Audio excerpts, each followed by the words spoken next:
Salut tout le monde, c'est Melvin, j'espère que vous allez bien. Je vous retrouve aujourd'hui pour une nouvelle vidéo dans laquelle je vous raconter comme d'habitude une histoire terrifiante. Aujourd'hui mes amis, vous allez voir, l'histoire elle est vachement cool, vachement intéressante et elle fait pas mal flipper. Avant toute chose, comme d'habitude, j'aimerais remercier toutes les personnes qui ont commenté, liké et partagé la dernière vidéo. Ça me fait trop plaisir d'être soutenu comme ça, vraiment vous êtes juste les meilleurs. Je sais que je vous le dis souvent mais c'est juste la moindre des choses que je puisse faire. D'ailleurs certains disent que c'est trop sympa que je réponde aux commentaires, mais moi je trouve ça juste normal parce que vous prenez le temps d'écrire un commentaire, parce que moi je sais que personnellement j'ai jamais écrit de commentaire sur YouTube sous une autre vidéo à part depuis que j'en fais. C'est vrai que depuis que j'ai commencé à faire des vidéos, je sais à quel point les commentaires c'est important. Du coup j'essaye d'en mettre sous certaines vidéos, mais sinon dans le privé entre guillemets je n'ai jamais commenté une vidéo. Vous prenez le temps pour le faire, c'est des messages souvent très longs et très détaillés, donc ça prend beaucoup de temps, donc c'est juste la moindre des choses que je peux faire, c'est de vous répondre. Et s'il faut prendre 3 heures pour vous répondre, je le ferai parce que pour moi c'est super important. Il n'y a pas de raison que je vous demande de mettre des commentaires et que je ne réponde pas. Pour moi ça se fait pas. Surtout que c'est moi qui vous encourage à en mettre, donc ça serait un petit peu bizarre si je répondais pas.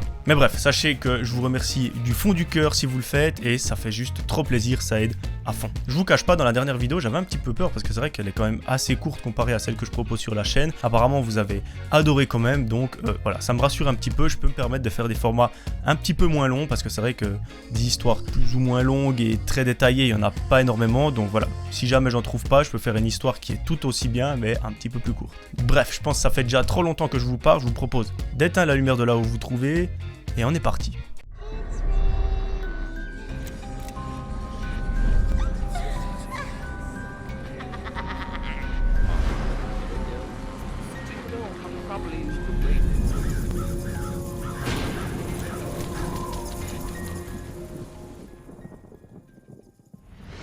Aujourd'hui mes amis, c'est l'histoire de Myriam. Au moment des faits, Myriam a 33 ans et elle est mariée. Elle nous raconte que l'histoire s'est passée le 5 octobre 2016, il y a pile 5 ans. Aujourd'hui je vous parle, on est le 5 octobre 2021, donc c'était il y a exactement 5 ans, jour pour jour. À l'époque, Myriam travaille dans l'administration, elle ne nous décrit pas exactement le poste qu'elle occupe. Son mari, lui, il travaille sur les chantiers, il a des horaires qui sont très instables, ça veut dire qu'un jour il peut travailler 13 heures par jour et le lendemain avoir congé, donc voilà. C'est pas toutes les semaines pareil, mais c'est plutôt cool. D'ailleurs, Myriam nous confie qu'elle apprécie ce genre de choses parce qu'ils peuvent passer beaucoup de temps ensemble, sachant qu'elle a des horaires quand même qui sont réduits. Elle travaille pas à 100%, mais à 50%, du coup, la moitié de sa semaine, elle est libre. Ça leur permet de passer du temps ensemble et de juste profiter de la vie. Un fameux jour, Myriam se rend au travail et aujourd'hui, elle ne travaille que le matin. L'après-midi même, elle a prévu de se reposer, de rester tranquille à la maison et en fin de journée, elle va aller faire une promenade avec son chien. Je vous l'ai pas dit, le couple a un adorable chien, c'est un berger allemand et elle nous raconte que quand il voit des gens qu'il ne connaît pas, il a tendance à gueuler. Mais sinon, il est super sympa, il adore se faire caresser et que les gens jouent avec, donc c'est juste un amour. Donc ce fameux jour où elle ne travaille que le matin et l'après-midi, elle est libre, en gros, son mari, lui, il n'est pas là. D'ailleurs, il n'est pas là pendant plusieurs jours car il a été affecté à un chantier dans une autre ville. Et franchement, la ville, elle n'est pas proche du tout, du coup, c'est juste impossible de faire les allers-retours chaque soir. Il préfère dormir à l'hôtel dans la ville en question. Ça fait que Myriam se retrouve seule à la maison, mais bon, elle n'est pas si seule que ça car il y a son berger allemand qui est là pour la protéger. Comme je vous l'ai dit, il aime pas trop les inconnus, donc théoriquement si une personne s'introduit dans la maison, c'est plus cette personne qui aura peur plutôt que Myriam. Mais bon, est-ce que je serai là à vous en parler ? Je pense pas. Donc ce matin, Myriam va au travail, elle fait ses tâches administratives, elle nous raconte qu'elle fait plein de trucs différents dans la matinée, du coup ça passe très vite. À midi, elle prend ses affaires, prend la voiture et rentre chez elle. Là-bas, il y a son chien qui l'attend, elle est juste trop contente d'aller le retrouver et en plus, cet après-midi, elle se repose un petit moment et en fin de soirée, ils iront faire une grande promenade. Vu qu'on est en octobre à ce moment-là, elle nous raconte que le temps dehors est pitoyable, il y a des orages, de la pluie, il y a vraiment pas de soleil du tout durant toute la journée et ça fait quelques jours que ça dure. Mais bon, elle nous raconte qu'étrangement, elle adore aller faire des promenades avec son chien sous la pluie. D'ailleurs, elle préfère aller en faire sous la pluie que quand il fait grand beau, parce qu'elle nous dit qu'en gros, elle se sent plus proche de son chien que s'il faisait grand beau et qu'il courait n'importe où, parce que là, ils sont vraiment les deux assez proches l'un de l'autre. Et c'est juste magnifique. Elle arrive donc à la maison, elle se fait à manger, va se mettre sur le canapé et elle s'endort. Elle fait une sieste pendant 2 heures et elle se réveille aux alentours de 15 heures. À ce moment-là, elle se dit, bon, je vais faire autre chose quand même avant d'aller faire la promenade, parce que c'est vrai que j'ai pas été très productive en faisant une sieste. Du coup, ce qu'elle décide de faire, c'est d'aller traîner un petit peu sur l'ordinateur, histoire de se documenter, de penser à autre chose et juste de faire autre chose. Au bout de 2 heures passées sur l'ordinateur, il commence gentiment à faire nuit et c'est juste le parfait moment pour aller faire la promenade. Elle appelle donc son chien pour lui dire voilà, on va se préparer, on va gentiment y aller, moi je vais mettre mes bottes, mon petit kawaii et on part. Autant vous dire que le chien est trop content, du coup Myriam se prépare, elle prépare les affaires et s'en va. Elle nous raconte généralement que le chemin qu'elle fait, c'est en fait, elle part de chez elle, elle fait une très grande boucle autour du quartier et après elle arrive vers une zone qui ressemble un peu à une forêt, à un champ, etc.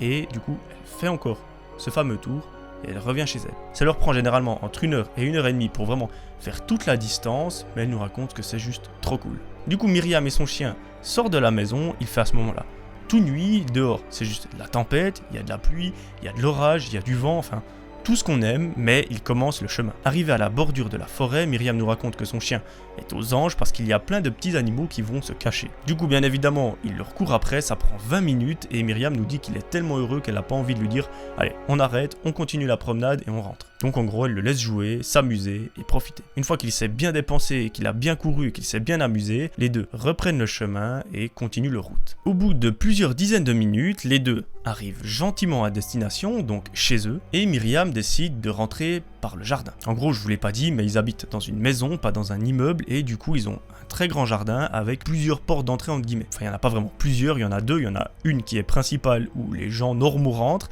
et il y en a une à l'arrière de la maison pour typiquement rentrer le chien lorsqu'on fait des promenades, qu'il pleut, qu'il y a de la boue, etc. Comme ça salit pas tout à l'intérieur, et la maison reste plus ou moins propre. Du coup, vu qu'il fait un temps juste pitoyable à l'extérieur, Myriam décide d'aller avec son chien à la porte qui se situe derrière la maison pour ne pas tout salir. Arrivé devant cette porte, il y a une petite lampe automatique qui s'active et Myriam commence à un petit peu nettoyer son chien avant d'entrer dans la maison. Sauf que, en se baissant pour nettoyer son chien, elle remarque qu'il y a des empreintes dans la boue. En gros, le sol est vraiment boueux, il y a des empreintes, des grands pas, des grandes chaussures. Là, Myriam se pose une question, elle se dit mais on n'est pas sorti par là pour aller faire la promenade, mon mari il n'est pas là donc ça peut pas être lui parce que même si c'était lui il y a quelques jours avec la pluie ça se serait effacé, donc probablement que quelqu'un est venu visiter le jardin pendant qu'on était en train de faire la balade. Là les choses commencent à paraître un petit peu bizarres pour Myriam parce qu'elle se dit que normalement il y a absolument personne qui vient visiter leur maison,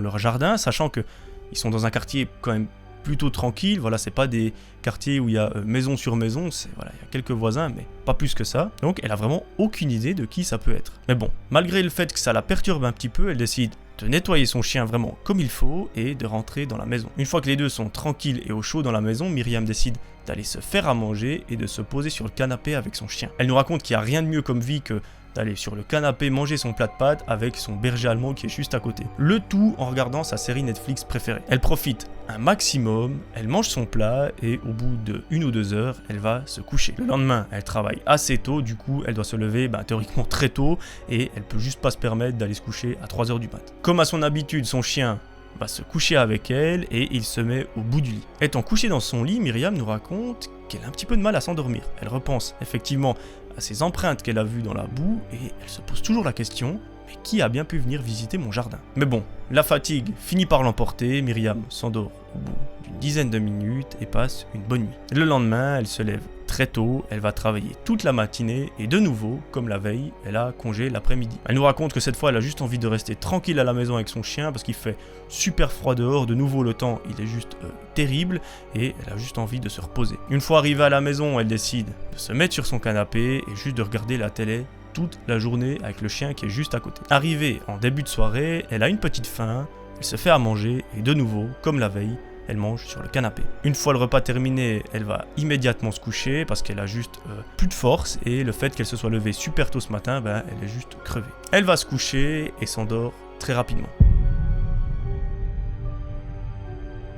En plein milieu de la nuit, vers 3-4 heures du matin, Myriam nous raconte quelque chose. Elle se souvient qu'elle faisait un rêve à ce moment-là. À la fin de son rêve, il y a eu un énorme flash. Alors, je ne sais pas si je suis seul, mais je pense que non. En fait, des fois, on est en train de rêver de quelque chose et cette chose nous réveille. Je prends un exemple, je suis en train de faire du roller, je tombe et je me réveille en sursaut. Ou alors, des choses bizarres qui me sont arrivées, c'est que je me dis, dans mon rêve, ma mère va venir me réveiller d'ici 30 secondes et 30 secondes plus tard, ma mère vient effectivement me réveiller. Alors, peut-être que j'hallucine, c'est tout à fait possible, mais voilà, dites-moi dans les commentaires si ça vous est déjà arrivé, parce que moi je sais que ça m'arrive, pas souvent, mais de temps en temps. Et du coup, là, en l'occurrence, c'est exactement ce qui s'est passé pour Myriam. Il y a eu ce grand flash et elle s'est réveillée d'un coup. Elle, quand elle se réveille, elle rigole pas, elle est couchée et elle se met immédiatement en position assise. Mais au moment où elle est assise dans son lit, elle est juste terrifiée. À sa fenêtre, il y a les stores qui sont semi-fermés, donc ils sont vraiment fermés mais pas complètement. Et elle a pu apercevoir quelque chose bouger très vite lorsqu'elle s'est relevée. Et elle a la confirmation qu'elle a bien vu quelque chose parce que son chien était en train de dormir également et il a immédiatement levé la tête en direction de la fenêtre. Myriam commence sérieusement à flipper. Elle décide immédiatement de se munir d'une lampe de poche qu'elle a dans la chambre.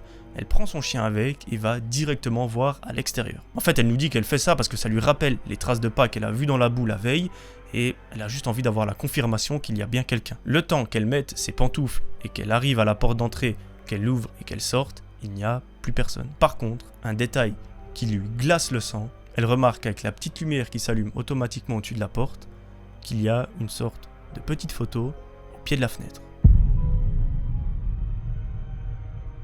Pendant ce temps, son chien est en train de renifler la boue parce qu'en gros, il y a plein d'empreintes. Myriam se baisse, elle prend la petite photo et l'examine. Là, elle est juste paniquée, tétanisée, tout ce que vous voulez. La photo la représente elle en train de dormir il y a à peine quelques minutes. En voyant cette photo, Myriam prend son chien et court immédiatement se réfugier à l'intérieur. Elle ferme directement la porte à clé, tous les volets, tous les stores et toutes les fenêtres et va se réfugier dans sa chambre. Là, elle appelle son mari pour lui expliquer ce qui est en train de se passer. Malheureusement, vu qu'on est au milieu de la nuit, il ne répond pas. Et son seul réflexe, c'est d'appeler la police pour lui expliquer ce qui vient de se passer. Le policier lui dit qu'il envoie immédiatement une patrouille. Quelques minutes après, une patrouille arrive chez elle. Et malheureusement, comme dans ce genre d'histoire en général, les policiers ne peuvent juste rien faire. Ils ont tout de même pris des photos des empreintes qu'il y a devant la fenêtre. Mais malheureusement, vu que Myriam a marché dessus, elles vont pas servir à grand chose. Mais bon, ils les ont quand même prises pour faire avancer une enquête. Les policiers ont également demandé la petite photo à Myriam, histoire de voir s'il y a des empreintes dessus. Malheureusement, comme pour les empreintes qu'il y a dans la boue,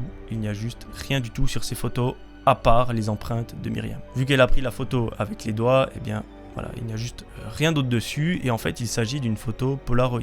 Donc c'est ce qui explique le grand flash qu'elle a vu dans son rêve mais qui n'était en réalité pas dans son rêve. Il a bel et bien eu un flash, car je pense que vous connaissez, mais les Polaroid, quand on fait une photo, il y a un très gros flash et du coup c'était probablement une personne qui était derrière sa fenêtre, qui était déjà venue le soir d'avant un peu explorer les lieux, et cette personne a pris une photo. Mais Myriam nous dit que cette personne n'a probablement pas pris qu'une seule photo, parce que le temps que le Polaroid sorte de l'appareil et qu'il se développe, en gros, ça prend plusieurs secondes, voire une petite minute. Donc, s'il avait vraiment fait une seule photo et qu'il était parti immédiatement, cette photo ne serait tout simplement pas développée au moment où Myriam l'a prise dans les mains. Donc, probablement qu'il a déjà fait plusieurs photos avant, le flash n'a pas réveillé Myriam, et il en a fait tomber une. Mais bon, malheureusement, comme je vous ai dit, les policiers ne peuvent rien faire. Ils conseillent juste à Myriam de fermer toutes les entrées possibles, de fermer tous les stores, etc. et de rester tranquillement dans sa chambre. Myriam s'exécute, elle va dans sa chambre, mais bien évidemment, elle n'arrive pas à se rendormir. À partir de ce jour-là, il n'y a plus rien eu parce que Myriam imagine que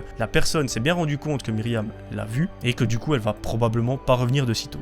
Mais bon, l'essentiel, c'est que Myriam et son chien n'aient rien du tout, qu'ils soient en sécurité et qu'ils puissent vivre leur vie normalement. Son mari est rentré plusieurs jours après et elle était bien plus rassurée malgré le fait qu'elle ait déjà le meilleur défenseur au monde, son petit chien. Enfin, son petit chien, un berger allemand, c'est pas si petit que ça. Ce qui est étonnant, c'est que son chien était en train de dormir à ce moment-là, donc au moment où la personne a pris la photo, et qu'il ne s'est pas réveillé. Donc c'est que la personne a été très discrète et personnellement, je pense qu'il l'a bien fait. Parce que s'il avait réveillé le chien, je pense que là, ça se serait un petit peu moins bien passé pour lui. Voilà, je vous ai tout dit, j'espère que cette histoire vous aura plu. En tout cas, si c'est le cas, n'hésitez pas à mettre un petit commentaire et à mettre un petit pouce bleu si vous l'avez apprécié. Moi, je vous promets de vous retrouver très vite pour une nouvelle vidéo. D'ici là, j'aimerais que vous preniez soin de vous comme d'habitude. C'était Melvin. Ciao tout le monde.